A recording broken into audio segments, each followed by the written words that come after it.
Efa miresaka izay ekipa pirenena izay antsika na ny Barea Madagasikara anisan'ny tonga tany Lyon ihany koa ny mpikarakara ny Alefa Barea izay nisy moa ny varitra fampirantiana ny fanamian'ny Barea ka ny mpitantana izany fikambanana Alefa Barea zany no iresaka amintsika kosa indray izao iresaka momba ny fandaharam-potoana ny Barea Madagasikara nametraka ity filompitantana ny Alefa Barea ty fa sakana ho azy ireo ny mbola tsy fisiny ny fédération mijoro ara-dalàna taoriny hoe mbola tsy nisy aloha ny fifidianana vita ny fédération teo aloha mbola mitantana dia izay fifangaroana eo amin'ny fifidianana sy mbola hoe ny fitantanany fédération eo aloha zay dia manelingelina ny asan'ity fikambanana ity araky ny nambaran'izy ireo. Misaotra anao dia manahoana daholo ny mpijery matevy rehetrarehetra. Le izy zany vita mariny ny lalao reny Togotsika nanao 0-0 tamin'iny ny Kosovo nanao resy 0. Tanjona moa zany ao anatin'ny préparation amin'ny match en Sénégal tsika amin'ny mois de septembre. Dia ny tanjona tena voalohany zany mba hoe mampisy ny cohésion d'équipe, ny automatisme, ny vie de groupe zany. Zany tena tadiavintsika amin'ireny stage reny. Dia namarihana hoe tena mety amin'izao ny équipe atsika amin'izao fotoana tena efa misy daholo zany zazaratra ny hitantsika le match en Kosovo efa tsara daholo ny élément fa tsika saika naresy any nisy le penalty nisy action tsy maty. Dia mino zao fa raha mitohy ohatran'izao ny asa tohizina raha tohizina ohatran'izao moa zany ny zavatra tokony atao dia tokony satratsika ny tanjotsika hoe tafiakatraka tsika ny 2019.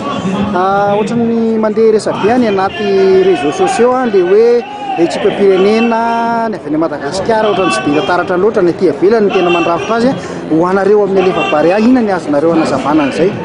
Ny azavana zay moa dia on prend les meilleurs aussi izy ny vazaha zay ny tena marina.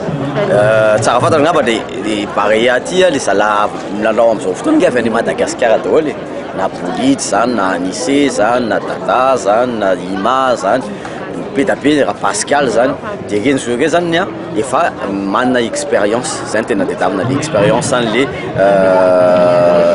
haut niveau. Any Madagasikara misy mahay tonga teo zao Toby Forosy alohan'le zavatra nitranga iny efa tokony efa navoantsiko fa hoe tsy tafiakatra izy fa nisy an'le izy nanana problème ankinaps iny dia Leda koa nefa blessé. Coach Dupuis zany tena mijery an'le joueur fa tsy manavaka mihitsy hoe expat na resaka local tsisy zany fa Barea de Madagasikara Barea raha ihany dia izay mahay ny atsony. Manahoana zany toen'ny fandaharam-potoana ho an'ny lalao fanomanana? Araka tenen'ny coach Dupuis amin'ny du 27 mai au 9 juin ikasa anao Kosafa tsika. Ho an'ny Kosafa zany dia l'équipe A nalefa nentintsika any. Dia zay ao anatin'ny Alefa Barea indray mikarakara match amical na tournoi any Madagasikara. Be da be manko ny tia ny équipe atsika sy mpanohany équipe atsika tia ahita an'ireo joueur ireo tia ahita l'équipe atsika zany dia alohan'ny Sénégal tsy maintsy vitanay zay nitantoko zay hoe manao match any Madagasikara. Ohatra sy ny ahoana mety ho endriky le hoe tournoi ho karakarainareo any Madagasikara? Fa nisy resaka zay ihany saika tournoi international nananaovanay anazy saika hoe misy zany équipe atsika pirenetsika misy équipe africaine dia misy équipe européenne.